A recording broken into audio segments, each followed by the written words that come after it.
भाई हम यहाँ पे आए थे अपना राइड करते हुए, ये हमारी सारी ग्रुप है और भाई यहाँ पे हमें एक भाई मिल गया, तो उस भाई का हम टैलेंट दिखाते हैं एक बार आपको। भाई एक बार दिखाना भाई, क्या बताना चाहते हो और क्या दिखाना चाहते हो, क्या करोगे ये बताओ। सुपर बाइक की आवाज निकालूंगा मैं अभी मुंह से कावासाकी की G900 की एक बार सुना दो भाई।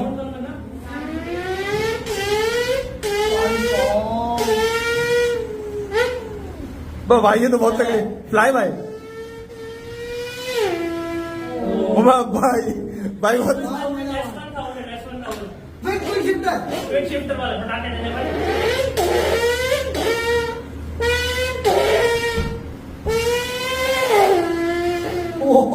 भाई क्या था भाई, ये बहुत तगड़ा भाई टैलेंट देख रहे हो बंदे का।